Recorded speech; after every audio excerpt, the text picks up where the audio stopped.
अब मैं आपकी मुलाकात करा देता हूँ फैज़ रेजिडेंसी के प्रोजेक्ट हेड से, जो कि जिनका नाम है मोहम्मद अली, और ये सामने तशरीफ़ फरमा है। इनसे कुछ सवाल कर लेते हैं इस प्रोजेक्ट के बारे में, जो कि आप सबके लिए जानना बहुत ज़रूरी है। कैसे हैं अली भाई?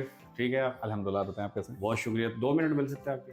आप 5 मिनट लें प्लीज़, हैव अ सीट। जैसा कि आपको पता है, हमारा चैनल है रियल्टर ऑनलाइन, जी जी। जिसके ऊपर हम प्रॉपर्टीज़ के बारे में लोगों को आगाही देते हैं कि किस प्रोजेक्ट में इन्वेस्टमेंट करें, किस में ना करें।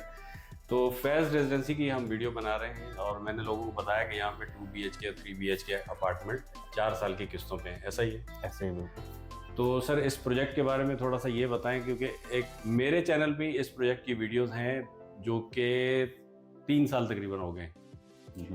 तो अभी तक आपका काम इतना स्लो क्यों चल रहा है? ये मैं इसलिए पूछ रहा हूँ कि जो देखने वाले लोग हैं, हो सकता है कोई उसमें से पुरानी वीडियो देखी भी और वो सवाल उसके जहन में आए, तो हम लोगों के जहन में सवाल नहीं छोड़ते, जवाब देते हैं। नैयर साहब, first of all thank you so much for dropping out.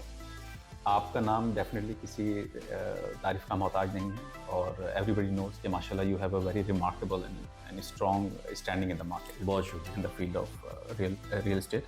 अच्छा नैयर साहब, first of all let me brief you out about Faiz. What is Faiz residency? Faiz residency जो है ये बेसिकली हमारा प्रोजेक्ट है टैब बिल्डर्स का, और ये एफएल लैंड के ऊपर एग्जिस्ट करता है।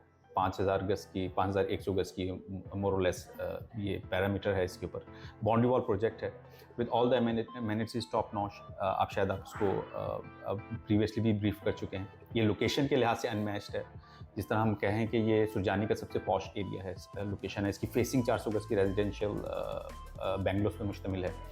मेन रोड के बिल्कुल नियर बाय है, BRT एक्सेस में है। इसके अलावा आप कुछ भी बात करें, किसी भी पॉइंट के ऊपर जाके हम बहुत ही स्ट्रॉन्ग शाउट आउट देते हैं इस बात के ऊपर कि आप किसी भी पॉइंट पे आके मुझसे कंपैरिजन करेंगे तो आप मुझे दूसरे प्रोजेक्ट से आगे ही पाएंगे।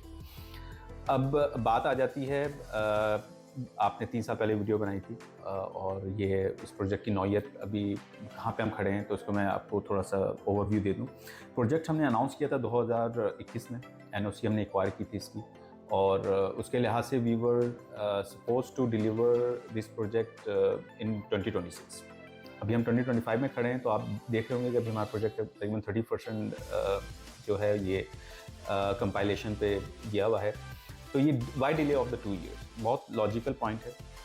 ये वो चीज़ें जो आप क्रॉस चेक कर सकते हैं, व्यूअर्स भी इसको क्रॉस वेरीफाई कर सकते हैं कि 2021 जब हमने अनाउंस किया था, हमने इसकी बुकिंग एक्वायर करना शुरू की, तो कोविड एक अनसर्टेनिटी आ गई, सेकंड वेव कोरोना, जिस पे गवर्नमेंट की तरफ से रिस्ट्रिक्शन थी कि 10 लोग से ज़्यादा एक जगह लोग इकट्ठे नहीं हो सकते। बिल्कुल काम रुक गए थे, काम रुक गया था। हमने बुकिंग स्टार्ट की, खुद हमारे ऑफिस तक बंद हो गए थे, हमें याद है। ऐसे नहीं सब, क्योंकि नॉर्मली देखें जब हम अनाउंस करते हैं ना, तो जनरल पब्लिक ये समझती है कि प्रोजेक्ट स्टार्ट हो, लेकिन अनाउंसमेंट और एग्जीक्यूशन के अंदर एक सर्टेन टाइम पीरियड है। ये हर बिल्डर करता है। जब आप शुरू में अनाउंस करते हैं, आप अपने बुकिंग ऑफिस खोलते हैं, आप कोशिश होती है मैं 10 से 15% की बुकिंग एक्वायर करूँ, फिर डिगिंग की तरफ। जी जी। द मोमेंट आपने डिगिंग स्टार्ट की, तो आप वहां से इसको प्रैक्टिकली कहते हैं हमने प्रोजेक्ट को स्टार्ट किया। हमने 2022 में जब डिगिंग को इनिशिएट करना शुरू किया था, तो उस वक्त भी एक और अनसर्टेनिटी हुई थी कि इन्फ्लेशन थी, कोविड के बैक एंड इफेक्ट था कि मार्केट के अंदर सरिया सीमेंट जो है वो रैपिडली ग्रो हो रहा था। बिल्कुल, सरिया महंगा हो गया था, और इसमें सारे बिल्डर सारे बिल्डर परेशान थे, हम लोग परेशान थे। लोगों को बुला के उसमें इसकी बहुत मीटिंग्स हुई थी। तो उस पे आबाद ने फिर एक गवर्नमेंट को अंडर प्रेशर लेने के लिए 6 मंथ्स का होल्ड लिया था। सब कंस्ट्रक्शन नहीं करेंगे, कंस्ट्रक्शन नहीं किया। तो सब हमारे समय जितने भी बड़े बिल्डर्स हैं, उन्होंने बिल्कुल याद है, हर एक को याद होगा जी सबको। तो ये समझेंगे 2022 जो है वो भी इसी की नज़र हो गया था। 6 महीने ये हो गया, फिर मॉनसून का सीजन था, और बहुत सारे इफेक्ट्स थे, क्योंकि हम बहुत ज़्यादा कंसर्न हैं एज अ बिल्डर। हम सिर्फ बिल्डर नहीं है, हम बिजनेसमैन हैं। तो एज अ बिजनेसमैन हम जनरल पब्लिक की साइकी को समझते हैं।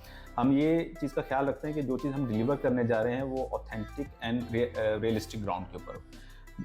हमने जब सॉइल टेस्टिंग की बात की, जब हम 2022 के एंड में सॉइल टेस्टिंग की तरफ जा रहे थे, तो मॉनसून की वजह से लैंड का इम्पैक्ट क्लैरिफाई नहीं हो पा रहा था। हमने उसके ऊपर भी होल्ड रखा 2 मंथ्स का, कि हम डिगिंग उस वक्त करेंगे जब एक जो मॉनसून के मामला थम जाए और ज़मीन जो है वो अपना पानी जब्त करके अपनी हकीकी नौयत के ऊपर आए, तो हम उसके ऊपर जाते। कि बहुत स्लाइटली पॉइंट है ये, बिल्कुल, लेकिन we were bit conscious on that, क्योंकि इवेंचुअली हम जिन लोगों को डिलीवर करने जा रहे हैं, we have to be accountable for that. ठीक। तो आप इससे अंदाजा लगाएं कि एनओसी से लेके ज़मीन की नौयत से लेके उसकी एग्जीक्यूशन, उसकी क्रेडिबिलिटी, उसकी प्रोजेक्शन, हमने हम चीज़ को मद्देनज़र रखा, हमने उसको हत्ता कि लोगों ने हमें बहुत बावर कराया कि आप अनाउंस कर चुके हैं, इसको एग्जीक्यूशन पे जाएं, लोग बातें बनाएंगे। हमारे लिए ये कंसर्न नहीं लगता लोग क्या कहेंगे,